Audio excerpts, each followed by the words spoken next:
expert, and this is our probateweekly.com, our Thursday afternoon weekly Zoom call. We get together at live on a Zoom call, or we also live stream it to YouTube and Facebook. But come on live, you want to participate. We get almost 100 people on every week. Ask questions. You can raise your hand. You can put notes in the chat box. We get together investors, real estate agents who want to start a probate business, build their probate business. We get attorneys and vendors. And we do a couple things here. One is we talk about best practices. We share ideas, help each other build our business. But we also want to introduce you to vendors that can help you leverage your time in business, giving better value to your customers and helping you be more successful. Towards that, one of the people I came across fairly recently, excuse me, I'm kind of still recovering from the global pandemic, coronavirus. But you guys won't be infected. I don't need to wear a mask according to LA protocols on this call. But one of the vendors I came across is Probate Cash, and their leader, Marc Harris, and he and I had a nice conversation about a month ago, and I asked him to come on this call to share with you guys, and here he is today. So Marc, welcome to our call, our Probate Weekly call. Thanks for coming. Thanks for having me. I love your website, and I've been able to watch some of your YouTube videos that you've done in the past, and I think you're doing a great job. Folks are lucky to have you, as you can tell by the good attendance. Thank you. Thanks so much. So let's talk a little bit. How did you end up in the probate cash space? Like, I don't know too many young boys that grow up and say, when I grew up in life, I want to learn how to advance people money who are inheriting properties. How did you end up in that business? Well, that's funny. That's exactly what I told my high school career counselor that I wanted to do. So I'm an attorney, a bit of a recovering attorney, but I still do a little bit of practicing here and there. My first job at a law school was in the factoring business, factoring future cash flows. And so the first thing I did was purchase lottery prize payments, actually including California lottery prize payments, and then structured settlement payment rights, which we still have a very active business that does that at one of our sister companies that I'm also CEO of. So I've been factoring future cash flows.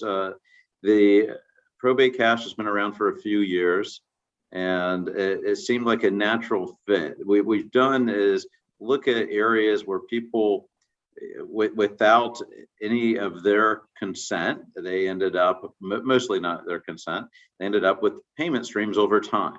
And so whether it was a good fortune like a lottery, usually a bad fortune like a structured settlement payment coming from a catastrophic incident, or an inheritance, which may be good, may be bad, depending on the situation. But in each situation, the cash that somebody is expecting to receive is coming over time. And we've made a business in all sorts of asset classes to figure out how to provide liquidity to somebody today against their future cash flows. And inheritance is certainly more dicey, but it was an underserved market. California, where most of you I think are from or practicing, is the only state that actually has a law specifically governing the assignment of an inheritance. Which we love, and in fact, it's something I'm exploring in other states to work with different state bars. I'm a member, for instance, and so I'm located in Florida, in South Florida, and I'm a member of Florida's real estate probate trust section, and each of those sections have a government entity. So we love regulation. Actually, it makes it a much easier place to practice. So that's how we got into this space. And Bill, I'm reading questions. I'll let you go ahead and do what you have to do. I'll catch the questions for you. I'll prompt you for that. Okay, great. So really, one way to think of factoring, which the core of your business is factoring, is a business where it's one of those things where people say, well, it makes sense to lend me money because I have this asset, right? I won the lottery. Why can't you lend me $10,000? I'm going to get $1 million a year. And you scratch your head and say, well, why can't you go to Bank of America and get that loan? Or why can't you go to Wells Fargo and get that loan? And there's other companies have stepped in. I know my first experience was I was importing electronics from Japan. We had a contract with a Fortune 50 company for $200,000, and we'd source electronics from Panasonic, major company in Japan, for $100,000. But we'd have the money to buy the $100,000, ship it from Korea, ship it from Korea to America. It takes like 30, 40 days, clear customs, and deliver it. And we went to a factoring company that charged us $20,000. But still, we made $80,000 basically buying and selling, and it wasn't even our money. And so I was introduced to factoring as a concept back then. And really, all you're doing is taking somebody who you believe, based on your research, has inheritance coming, and you're going to give them a portion of it, not as a loan, but in advance of the portion for a bigger portion at some payday. So that's where the concept comes in. So obviously, it sounds simple, right? Joe's going to inherit a house. Why wouldn't you lend him money? So what are the reasons that somebody might not be able to get an advance inheritance, or what are the things you're looking for to verify that you can advance them some money? Sure, and I think you made a good analogy. Before I answer that question, the one thing, like I said, we buy lottery prize payments, restricted settlement payment rights. We know what we're buying. The asset is confirmed, it's guaranteed to us, and it's backed by a credit rating such as the California State Lottery. So we're going to get paid unless California loses a war, right? So that they're going to honor those lottery prize payments.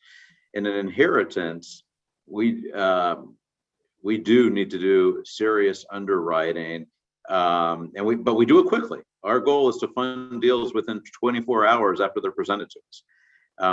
We review first and foremost, we review what's been filed in the public records. We also like to call the attorney for the estate and see if there are any surprises, because we're going to file the assignment anyway with the probate court. These are entirely transparent transactions, and we do public business. Information. Yeah, they're very transparent, and they have to be, not just because we're good guys and that's what we believe in. We want to make sure we're going to get paid back. Who's going to pay us back? The personal representative who is going to pay us back out of when the assets are distributed, and they need to know to pay us back. And so they know only because we have filed the assignment of the inheritance. We do that in every state we do business in, which is every state in the United States except for Ohio. Okay, so just to answer that question that's hanging out there, you do business in North Carolina, you do business in every state but Ohio. Correct. And why not Ohio? Just out of curiosity. You don't like the Cleveland Indians and the naming, or what's? Yeah, I'm just not a big fan of how the Browns draft quarterbacks. So the courts in Ohio have been ruling that it's the repayment is to the discretion of the person that we actually advance the money to. Oh, wow. So that at the distribution of the final assets, the court basically is saying, okay, you don't have, and saying to our customer, well, you don't need to pay them back. And, wow. If you don't want to, I'll sign the order. So we've decided to, that's when my law degree kicks in and says, maybe we shouldn't be doing these advances now. But what would concern us from not making an advance, which are non-recourse, by the way. So with these advances, we don't do any credit check on our customer. We're just wanting to make sure that there's money that's going to be there when the assets are distributed. So what is our risk? Hold on one second, just to explain. So the term non-recourse means that if for some reason the beneficiary gets an advance and for whatever reason can't pay it back, they're not liable for the difference because they didn't get the inheritance. You're only going to collect, if they collected inheritance, you're going to get a portion of that. Correct. And it's, so even if they receive an inheritance, but it's not enough to pay us back, they only pay us back the amount they received. And if they get no inheritance, let's say they're wiped out by a claim, wiped out because suddenly the will was discovered, something of that nature. Which happens. Yeah, it does happen. And I'm actually stunned at the amount of times that we do not get paid. Coming from something like this, buying structured settlements or lottery prize payments, even advancing against professional athlete contracts, whatever it may be, that I'm stunned in the probate business. It's inherently risky. So what would prevent us from making advance? The one thing that really scares me the most is when it's a sole heir who is also, so you have a person, usually the personal representative, of course, the sole heir, and the home that's going to be sold, it's supposed to be sold in probate, is being lived in by our customer. And so the chances that they're going to eventually sell when the time comes, it starts being reduced. Why, those, we can see those usually coming from pretty far away. That can be a problem. Yeah.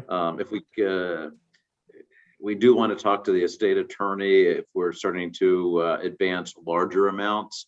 We want to make sure that the attorney's on board, even though it's not required. It's just one of our prudent underwriting discretion. When the amounts get larger, we'll advance usually low five figures without talking to the lawyer if the public record supports it.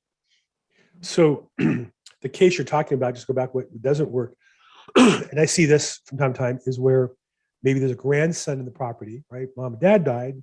He's the only heir. He might say he's the only heir. He's got two brothers or sisters, and he's trying to pull a fast one on them. Or he might be the only heir. He's never lived anywhere else his entire life. Can't refinance to pay off the loan, even though they say they will. Won't qualify most commonly.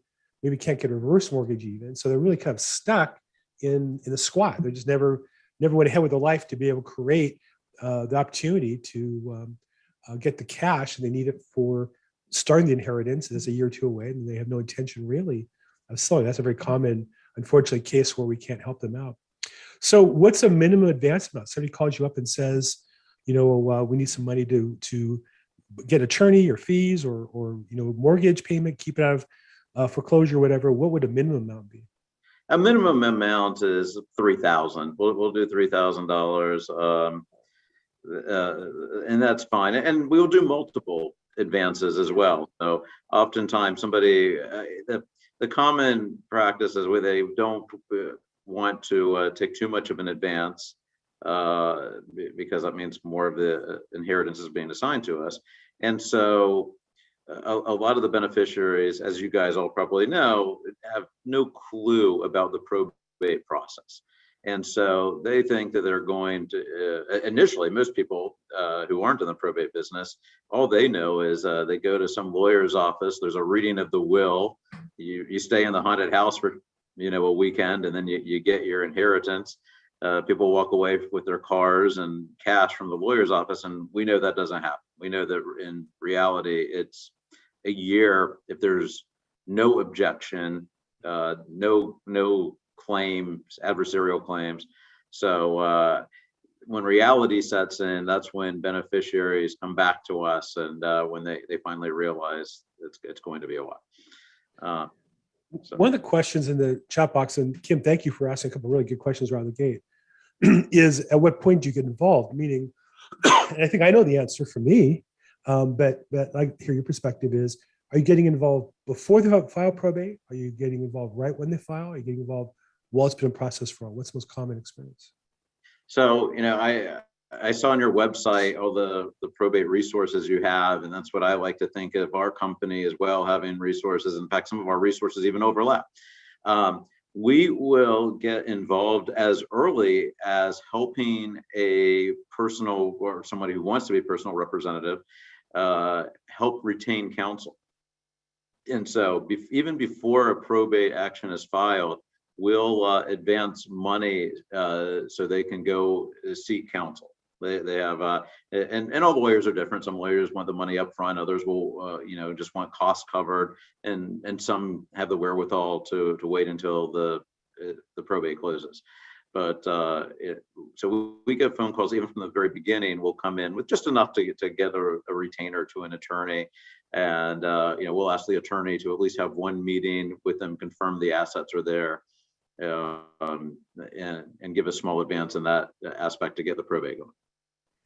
So it can be really, your money can be at the very beginning because you're talking about helping them get the money to get the attorney. So will an attorney call you with a prospective customer? Will a customer call you, or will a real estate agent call you perhaps to say, hey, I know a guy and he needs some help and he needs an attorney, and can we put this all together?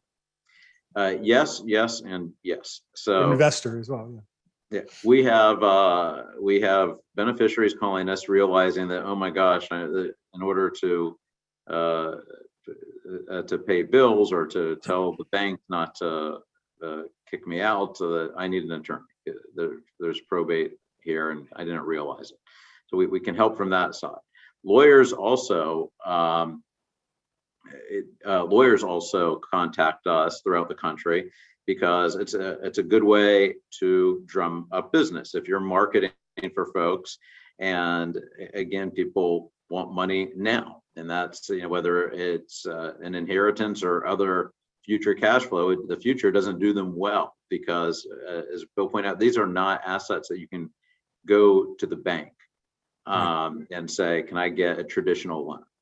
These are very non-traditional finance. So we do we'll do that as well for lawyers. In fact, we have a whole bunch of lawyers who are referring potential clients to us, and then realtors, and in a lot of the same way, to help get a listing on a home that's a probate home. You have people who are saying, I need this house sold, a lot of times because I need money now. Or the other beneficiaries are calling. I'm the personal representative, and my family members won't stop calling me. Where's my money? Where's my money? Where's my money? And now you have another, we call another tool in your toolbox to say, hey, if you let me have your listing, I know how I can get you cash now, or I can make the phone stop ringing. Right. So your family members aren't calling you every second and bothering you about when this is going to close. We can get them some money. So towards people you work with, I saw recently that you have a relationship with the firm alltheleads.com, which is one of the biggest providers of data, kind of where I came from this business. Can you describe the relationship? Is that something you can share? Oh, sure. The relationship is an informal relationship. We've been on their webinars that they do, or podcasts they do, similar to this, and they're members of All the Leads have found everything I've been talking about. They found it useful, and so we've gotten referrals from those realtors, and we also, of course, pay finder's fees to the realtor, so it's a win-win in every way for them. Yeah, nice. And I say increasingly, I see these alliances. This is, I know, said Probate Money, which is Paul Horn's software data service, also has a connection with a different probate inheritance company. So I think this program or product or service is getting more well known, but yet still surprised me how few attorneys know about it. And I would think of all people they would know, but they don't do that much probate typically to know the ins and outs of this niche. So here's an opportunity to be a service to your attorneys. And I spoke to one last week, and they were amazed that I could do this for them. And I'm thinking, how could they not know about this? But there it is. There it is. It depends on the lawyers and where they practice. Perhaps high net worth lawyers, sophisticated estate planning. Their clients are less likely probably to need our service, but I do say less likely. They do need our, some of the beneficiaries do need our service. Exactly. But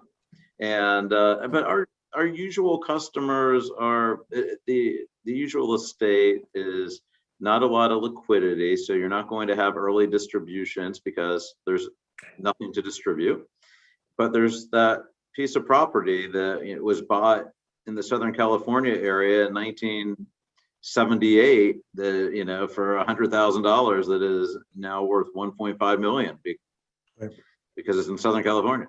Right. Veronica, I don't know if you're available to raise your hand or unmute yourself. Good. You asked a question about you're an administrator that has two claims for inheritance that are not valid. How can you prove the claims are false? Now, there are, objectors who say they're entitled to money, and then you have litigation, right? And that's where the nature of probate court goes from being probate administration to probate litigation. But I'm not sure there, Veronica. Is it the case your client has a probate filed but two other people say they're entitled to some of the money, or they're contesting the administration? So there are two other people who say that they're heirs, and they're not. And they've already gotten an advance for what their inheritance is supposed to be, or they've gotten an advance. Yeah, right. So I don't know where to start with this. Do we tell the judge? Do we tell the attorney? Where do we start by saying these people, we don't know who these people are? Well, I'll say just now, let me speak as a real estate broker myself who's been in this position. Number one, find out who the probate advance inheritance company is, and you might want to contact them. Because I found one, and he alerted me that, well, there's actually another case where, they are the heir, they filed this other case, and they've been appointed, and your person is not really entitled. So, not to mention you have a chance to create a relationship with that professional, organization on the other case. So I'm sorry, let me understand that. Get in touch with the people who made the advance? Yeah, you can go in public records, see who they were, see who the company is, search it out. If you can't reach them, Veronica, offline, call me, and we can approach them. I may know them already and be able to get to them. It was Marc, for example, or in his office, he has. Was it Marc? I'm listening, but if it I'm I'm already sweating here, bro. Not you. Wasn't you there? To be honest, because Marc's hard to get hold of. But you're pointing out what happens, and we are susceptible to fraud. Yeah, it does happen, and we have an excellent underwriting staff. We have lawyers, we have paralegals, and all with incredible probate experience, and that still happens. And that's why when people say, "Wow, you charge how much?" They advance $10,000 and they get back maybe $12,500, $15,000, $20,000. That much? Well, yeah, there's no security other than the inheritance, and this is a risky business. And I'd always say to the attorney, you can advance the money if you want to. If you think it's too high, feel free to step in and write a check yourself at a lower price. You're not going to, because that's a fair price for that risk, right? But Veronica, I would say, number one, I would check to see who the inheritance company is. They may know something you don't.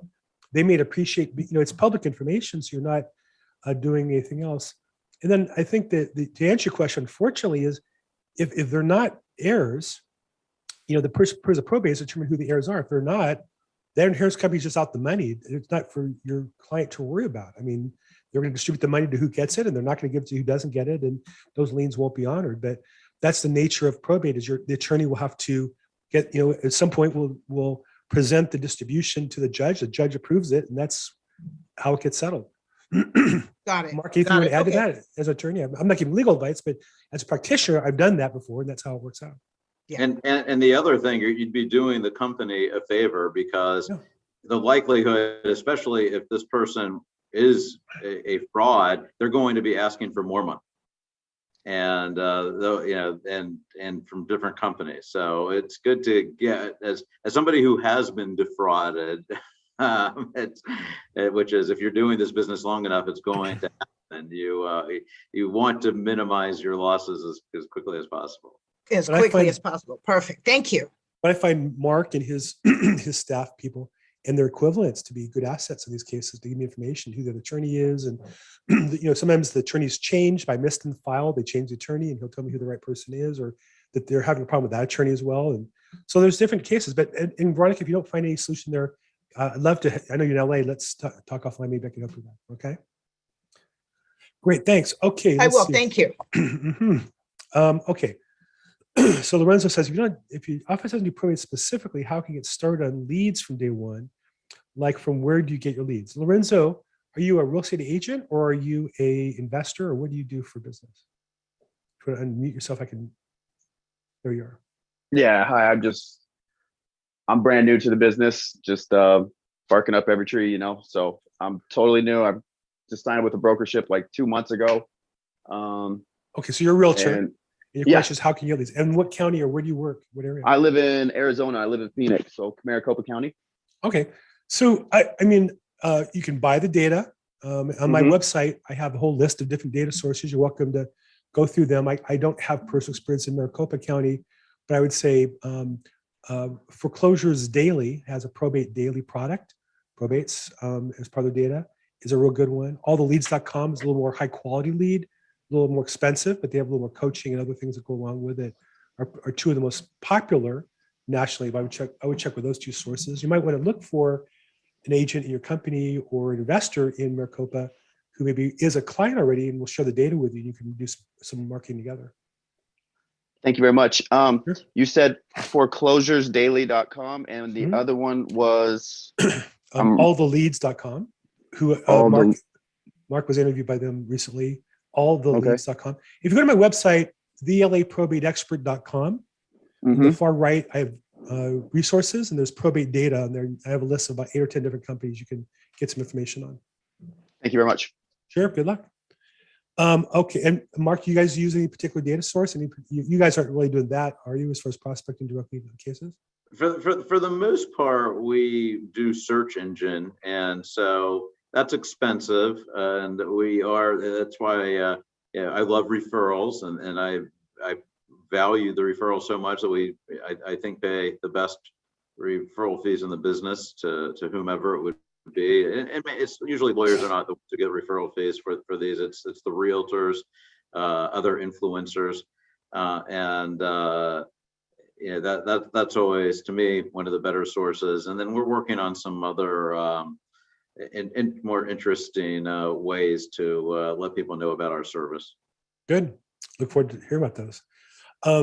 Kim asked, she was told by a North Carolina attorney that how fees be paid after the fact at the end, because the probate judge could throw out their attorney's fees. Is this common? I think it's the opposite. I think they don't get paid their fees until the distribution at the end. They can only get reimbursed for actual costs or things that are advanced beforehand. Marc, do you know? Fees that they would be, the only fees that they would be on the hook for at the beginning is the initial inventory, which they have to pay $4 per thousand for those particular fees. Now, if they have an estate, an executor or something like that, then once the estate closes and they're due a commission, that gets paid at the end. But everything else gets everything else gets paid out of the estate as required. And as they have assets, because if the only thing they have is the house, there's no cash, then that's what this whole conversation is about. What do you do? Right? You can, exactly. And in North Carolina, if there is no debt whatsoever, the house never goes into probate. That's a whole nother experience. It's a little different than California, because we have plenty of houses with no debt at all. They still all go through probate. So I'm in Florida, and in Florida, we have a homestead law where if it's the primary residence, that doesn't go through probate either. I mean, the house is protected from creditors' claims. The idea being we don't want to throw people out of the house, and that makes our business that much more difficult in Florida, because oftentimes it's the purchase price of the house that flows to the estate that we are able to advance against. That's the inheritance, and has to flow through the estate. So we have to do business in Florida, for instance, like kind of what you're describing in North Carolina. If there's no debt, we have to do business outside of the estate, and it's basically just a private contract and without any court oversight. And that's a little dangerous for us. We want court oversight. If somebody forgets to pay us back, just file a lawsuit. Yes. Exactly. So Kim is saying that they seem to want upfront fees. I think what you're saying, Kim, is they want the fees up front, but I know in California, they go in a trust account. The attorney doesn't collect the fees until they earn them, which is at the end of the probate. They'll submit bills for costs along the way. In the end, they'll submit a bill and move the money from the trust account to their operating account. But I'm pretty sure the attorneys cannot collect fees up front, but they can hold on to them. And now you said $2,500. That might be because there's costs involved, like filing fees and advertising costs and inventory appraisal reports or referee reports. So there's some hard costs that will want up front because so he has to pay them. That's what we're having this conversation here with Marc today, because attorneys will turn down cases. We have customers says, I don't have even $2,500 to do this, but we have this $500,000 property or equity. Well, here you can get your customer together, marshal them together, contact Marc. They can check the file and check out the information. And I believe they'll actually advance the money to the attorneys to cover those fees to get that process started. So we don't want to lose a listing, or if you're an investor, you don't want to lose a sale because you can't get the cash. We've now solved that problem by bringing in a third party that will advance the money, whether it be fees or whatever has to be done. Is that a fair assessment, Marc? Yeah, that is. So if I'm a lawyer and I'm marketing and I'm getting potential clients, the lawyer, we're stepping in and taking the risk where the lawyers sometimes don't want to. So if lawyers are marketing, so lawyers get all sorts of different clients. Like we all get different kinds of clients. If you're marketing on the web, you're taking in what you take in as new clients versus word of mouth, the old school, where you have clients who are going to pay, that there's assets there, and you have a different kind of security of whether you're going to get paid or not. So a lot of the lawyers who are getting people who they're hoping they're going to be assets that are going to get the attorney's fees paid. And as Bill mentioned, the difference between the cost versus fees. So that means that the attorneys are putting up the cost up front out of their own pocket. And then at the end of the day, when the assets are distributed, they will collect their fees for the hours they actually worked on the case. Plus, they'll be reimbursed for the cost that they fronted at the beginning of the case, and maybe throughout the case, other costs that come up that aren't fees. 1 billion. So y'all going to get y'all a yard sale, get y'all. Okay, I'm not sure what that is. Sorry about that. Oops. Oops. There's been a lot worse on Zoom than that. We could get a pretty tight rein on that, but I'll stop that right now. Yeah, that's okay. But in that situation where we come in is we say, all right, as long as you meet with the client and there's a house there, there's something there, we'll come in and take that risk. And so we'll advance the $3,000 up front, maybe $2,500 to the lawyer for cost and $500 to the beneficiary, one of the beneficiaries. And so we take that risk. And our risks are serious. Either one, there may not be assets at the end, and then we don't get paid, but the lawyer is made whole, right? So the lawyer, all right, maybe they had some time that they lost and they're not going to get paid, but they didn't lose any hard cash out of it. Right. Our other risk is they could terminate the services of the lawyer. That's also potential. That happens too. And then Veronica, by the way, somebody's watching on our YouTube says you're amazing. So you got a little fan club going on our YouTube live stream. Yeah, and so again, all we're doing now is talking about who's in charge of the risk. In some cases, as a real estate agent, I'll lend money to estates. I have a credit card. I use that, for that purpose, or advance money on behalf of the estate, and they agree to pay me. Sometimes we use the probate inheritance to advance the cash to pay whatever fees, expenses there are. Those are then business decisions somebody can make. An attorney can make that decision, but I think it's rather than just walk away from the business, it's a chance to earn some business you otherwise might not get. John's and now getting ready to ask for a question that we have at the closing, which is, can we get your information and can we use it as one of our resources in our marketing as a reference? So John, when we say reference, of course, reference would always be somebody that you work with and have a relationship with, but the fact you have them as a resource, I'm sure Marc would love everybody to add his name and website and phone number on every marketing piece we do. To get his information, probatecash.com is the website, probatecash.com. And on there, if you go there, you can click the call now, but the phone number is 844-867-9653, 844-867-9653. We'll put that in the description notes as well. So do you talk about, if you would, Marc, I know you guys have some resources for professionals. Can they use you as a resource? Can they use your reference? And what do you see customers using to help them market your business? Sure. And as you noted, with our I think, positive changes on our own website. We employ a couple of marketing folks, and we encourage everybody, all y'all, to look on your site and have a link to ours, and we can help even with content for you. We can have a link. Oh, that's a terrible picture. There he is, looking like an attorney. Yeah, that's the worst one, where I look like French over. Get it off, get it off.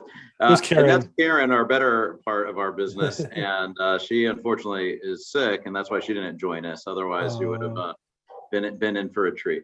So, but she's an integral part of our company. So I'm glad you actually put up Karen. But we can have a link on your site to our site with a little blurb to say, if probate, same thing, inheritance money tied up in probate, take the link, or you need money now, here's the link. And what we have is a way that we can get advances to, or we know where it's coming in. So if it's coming in from your site, we make sure that's triggered, so we can do all the work, pay you a referral fee. And then oftentimes, as I said, the beneficiary will do another transaction, and we just tie that still to the originating source, so you can get multiple referral fees.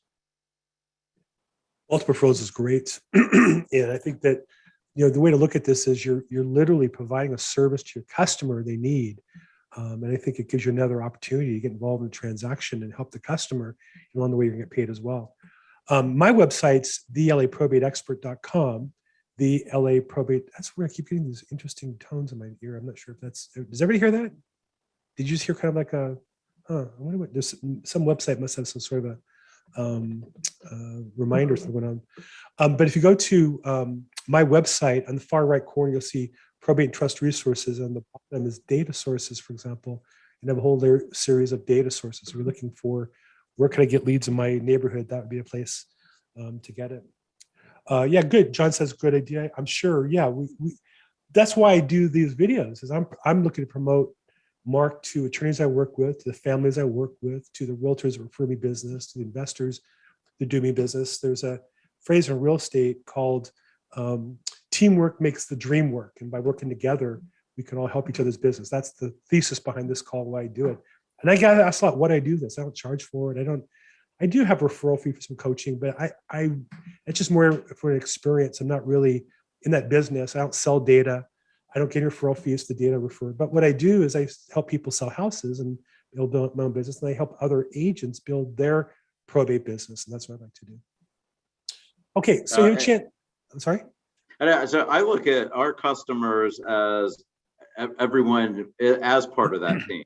So usually it's all right. The lawyer either most of the time, actually, the lawyer's not even calling to get their fees paid up front. That is some of the calls, but oftentimes a lawyer's phone is ringing off the hook from beneficiaries of the estate. But the beneficiaries, of course, aren't even his client. The personal representative in that capacity is the client, because the attorney represents the estate. Right. And so the attorney will call because she's getting call after call after call from these beneficiaries saying, why haven't I gotten my money? When is this going to close? And they have no idea. And the lawyers can't talk to the beneficiaries like they can talk to the personal representative, because again, it's not their client. But what the attorney can do is say, look, these take time. Here's the different stages of the probate case. We're still in the claims period, or the claims period is over, or a house has to be sold, or worse, there's claims that have to be paid. But here's some guys that you can call. They'll give you cash tomorrow, and you'll pay it back out of your inheritance. And so, and we're talking about lawyers getting, their time is everything. That's what they bill when they're fielding these calls from beneficiaries. Like, it's hard for them to just continue to build the estate for these calls, and it's they're losing money from these phone calls. So we get that's one part of the team. Second part of the team, of course, is the realtors. And if our business and our service can help y'all get money, listings, that's what we're here for. That's what it's exactly designed for, is how as a realtor do I get an advantage to get listings over my competitors in a very competitive field. Well, and also investors will meet somebody who has a property that's titled in their grandparents. They need to do a probate. It might be the only heir. It might be able to be done fairly quickly, but somebody has to pay that person money. Somebody has to pay the legal fees, the costs, and all that could be $10,000, $20,000. But if you're going to make $100,000 on a property, you can have a third party advance it, and instead of making it out of your pocket, you can have that done that way. So, again, Deborah asked, "What states do you operate in?" And I think I can answer is you operate in 49 states. You don't operate in Ohio because you don't like the Cleveland Browns quarterback situation. So, no, all kidding aside, he operates in 49 states, but does not operate in Ohio. And then there's other companies that operate in certain states, and including Ohio, they've been burned elsewhere. So they're laughing at you because you've discovered there's some other state there that's going to capture you guys probably, and that's part of the industry. Sure. Okay, other questions for Marc. Now, here's somebody who does business. He's an attorney, and as a company, they do business across the country. Who has a question here for Marc that can help you with your business, with an investor or a realtor or whatever? Anybody want to raise your hand or put something in the chat box? Or if you just wave, if your video's on, you want to wave your hand dramatically, I'll see him calling you. Anybody have a question for him? Esteban, let's see here. I'll ask you to mute yourself. There you go. How can we help you, Esteban? So here's my dilemma. I am right now trying to do lead generation, doing cold calling, and one of the challenges that I haven't touched probate leads is because I don't know the state where they are or the approaches that I should use when the situation comes. I mean, is this something that you already put in the court? Is this something that you need help right now? I do have a relationship with a probate lawyer here in my county, but I still don't know what approach to give in order to provide value to that person's situation. Sure. And Esteban, what state are you in? I'm in Brevard County in Florida. I'm sorry, which one? Florida, Brevard County. Uh-huh. So Florida, but you were in Brevard, so you're what? Is that central? Where is that, Brevard County? Central Florida? That's in, yeah, kind of central, but we are more on the East Coast where the NASA is. So Cape Canaveral and Rockets. Vero Beach, Daytona. A tropical storm watch right now coming, right? Yeah, Merritt Island, yes. So you really asked two different questions. One is, how do you approach the petitioners or the families that are going through probate? The second question is, how do you approach attorneys, right? Those are your two questions? How can the relationship with an attorney, I have it, but I want to offer the services from this attorney to these persons that are in need in order to get the listing in the future, of course. Sure. But and you're real estate agents because you want to get listing, right? So Marc, how does a real estate agent like Esteban work with your service and use that as a tool to help them build the relationship with the attorney? Sure. So first of all, Esteban, we're right in West Palm Beach. We're not too far from Brevard County.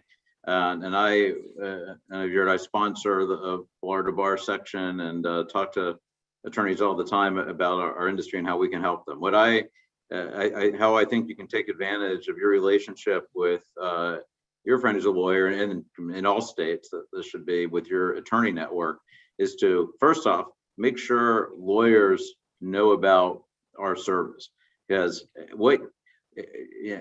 to your lawyer, do you turn down cases? Why do you turn down cases?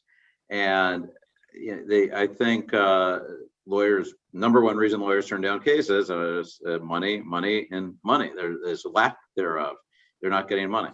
What if I was able to direct you to a company that may advance money to your potential customer, that your customer can then authorize to pay for you for your retainer or cost? And would that be of interest to you? And that way you're not, the attorney's not taking the upfront hard cash risk of the representation. Does that make sense? yes. Yeah, a couple other things you might consider, Esteban, is you might consider, I don't know if you're doing any kind of video for marketing your business, but what I've done is I interview attorneys on video, put it on my social medias to promote their business. It gives them a tool to promote their business. It's something that when you refer a client to them, you can send the video, and then you can just share with them that if they don't have cash up front to hire an attorney, don't let that be a problem. We have ways around that. Give me a call. We give you a confidential interview. And we can talk about how we can help you make that happen. You might not want to give out the name probate cash or the process of an advance inheritance. You might just want to say you have a process, because the goal is to get them talking to you. Then once you talk to them, you might find out they have a property, it's owned free and clear, it's worth $500,000. Well, you'll know what your attorney would charge for his fees and costs, what he wants up front. And then you can even just directly, but before you even get the customer involved, call Marc or his office, and they'll pre-underwrite the file for you, and they'll say, yeah, we'll lend this guy $10,000, $15,000 or whatever the number is, or advance them. And then you call the customer back and say, hey, I have a way to get you the money. Give Marc's office a call. They'll set you up. They'll send the money to my attorney friend Joe, and the whole thing's taken care of. That's how I work it. So I don't mean to tell the customer what I'm doing. I just find out, can we help them? Once I know, because I don't like to tell people I can help them, but I can package a whole solution and say, well, here's a solution for you, right? And another common case for this is sometimes there's a dispute. There's a brother and sister, and the brother's a petitioner, and the sister's afraid she's going to get cheated, but she can't hire an attorney. She doesn't have $5,000 or $10,000 not to do a whole probate, but just to hire an attorney to read the documents and follow up on the case. Well, they can advance $5,000, $10,000, pay those attorney's fees, and have the comfort of knowing an attorney will review everything for them. And often attorneys will say, well, they don't need that, but if the customer appreciates it, that's their decision. If they're waiting on a $500,000 inheritance, they might want to spend $5,000 of it now or $10,000 now to make sure they get it and have it protected. So again, I think that's about you working with your client to make that happen. Does that make sense? To help a little bit? Yeah, thank you very Bill, much. you opened up another thing that we do. So sometimes somebody is not receiving an inheritance, but kind of what Veronica said, maybe they think they're entitled to an inheritance. Maybe they are going to challenge the will, right? Or no will. Maybe they have an argument. They have the claim, and we will review those claims, and very well may advance money against their potential recovery in an adversarial situation. Very So nice. we're actually doing a significant one right now where somebody's challenging there was no will and believes that person should be receiving a substantial amount of money, and we're helping in that case. Nice. I like that. I didn't think about it that way, but yeah, that's another approach. And of course, you might not get the listing as an agent, but you're feeding your relationship with Marc and his company. You're feeding your attorney business they appreciate. And if you help the client in the long run, my first coach was Zig Ziglar. He said, you can have anything you want in life if you help enough other people get what they want, and just focus on that. Okay, I figured out what that tone is. The tone is when somebody raises their hand. So good for me to figure that out finally at the end. And I see a hand up from Gunnar Johnson. Gunnar, you have a question for us? Go ahead. Yep. Can you hear me? Yep. Can you hear me, Bill? Yep, I can hear you fine. All right, perfect. So my question is more for you, Bill, since it's I have a probate in LA. The PR that's going to be appointed in the next week or so is live in China, does not have a social security number in the US. And the judge is, of course, asking for a 20 grand bond for LA out of area PRs. Have you ever seen that before? And if so, how did you solve it? Yeah, almost always when the personal representative or the petitioner is out of state, let alone out of the country, but even out of state, in California, they'll require a bond is one option. And the other option is they'll do limited authority without a bond. So the question is, which one do you do? Can you get a bond company to bond this person if they're bondable? If they're in China, you probably can't. So the other option is they can file for limited authority, which means more restrictions. The court, for example, to sell the property, will have to go through court confirmation, things like that. So the other option is, there's a third option. So one is the bond, that doesn't work. One is limited authority. The third option is they can hire somebody to be the administrator, often the attorney. Some attorneys won't charge extra. Some will charge extra. Some will recommend a professional fiduciary. Will charge maybe the same as attorney, maybe less, depending on who they are. And so that person, then if they're bondable, their fee might be less than the bond, might be better than the court confirmation process might be faster and quicker and easier for them. So depends on the property and the situation. Are there objectors involved and how complicated the case is? I'd be glad to offline take a look at your case, and if I know some of the players, I can make some suggestions for you. Yeah, no, it's a simple one. It's one heir, and that's the person in China, and there's no complication. It's totally solvent. Got tons of money, no debt, all taxes are paid. It's pretty straightforward. I would find a professional. I think if that's the case. It's a simple case. Now, is there an attorney already who filed? Yeah. Yep. Okay, so that's, to me, that's always a concern, because attorney, they're going to charge the full price. There's not much room to negotiate. Oftentimes, you can save money on the attorney's fees and use that difference to get a professional fiduciary, and they'll get that job done. So maybe the attorney will do it as part of the package, or maybe they'll charge a nominal fee to be the official administrator. Yep. And most bond companies, and if you can get somebody to sign off on an identification, they'll do it, even if they're out of the country. But their attorneys will do that. They'll sign for their clients as well, and that's not uncommon. But those attorneys who know the business, know the risks, know the bond company as well. So, but if we have an attorney, if that one can't do it, then that's like I said. I'd like to talk to customers before they pick the attorney. It gives you a little more tools in the toolbox to solve a problem like this. But once you have an attorney, if he won't bond them, and if he wants to charge a full price for a fiduciary, then you're kind of stuck with all that. Yeah. This attorney came to me, so I got to be nice to him. Okay, well, you get to be nice to him. Help him get paid. Don't be nice to lawyers. They don't respect that. You might want to find what a professional fiduciary would charge, and then that would the options. If the attorney doesn't want to do the bonding, then that becomes an alternative for you. Okay. Yep. All right. Perfect. Thank you so much. Thanks so much. Great questions today, guys. Appreciate the involvement. Okay, so we got just a few minutes left here before we finish. I do want to say, any realtor on the call in the Los Angeles area, if you're within a driving distance of Los Angeles, Wilshire, and La Brea, I leave from here to go to Brew Real Estate Network. It's a monthly networking event. I actually took it over. Originally, somebody else hosted it, and I guess now I'm the official host of it. It's an all-season brewing company, and it starts at 5:30, goes about 7:30. It's free, and of course, it's a bar. But I have drink tickets. So if you're on this call and you walk up and tell me that you're on this call, and I'll just have to trust you, I'll give you a free drink. I'll buy a free beer, and they have some great Mexican food. So that's at All Season Brewery on La Brea, just south of Wilshire, if you're able to make it. Any other questions for Mark or me? Or hey, Marissa, how you doing? I'm here. Very nice. The meeting is right after this. It starts at 5:30, and we'll go about 7:30 or 8 o'clock. It would go longer, but my grandson's staying the night here, so I have to get home before he falls asleep. Okay, any last questions before we wrap up today? I think that's it. I think we had a great conversation. I appreciate you guys participating. Mark, thank you so much, Mark, for what you do in the business, as well as coming on today and explaining everything to us. I really appreciate your time today. I appreciate you having me. Let me give you my direct line is 561-476-0018. That's my direct office line. We also, I didn't mention it, but even if the money is not coming from the estate, from the probate case, we also can purchase the inheritance from a trust. So the number is 561-476-0018. Very good.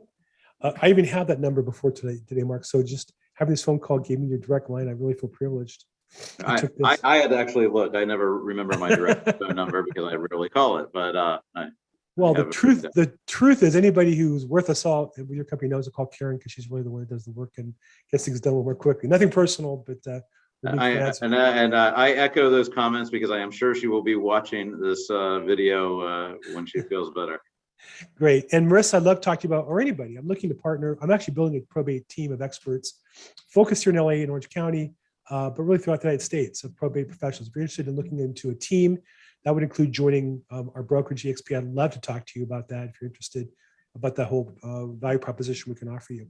But thanks so much. We do this. This is probateweekly.com. We do it every Thursday, 4 p.m.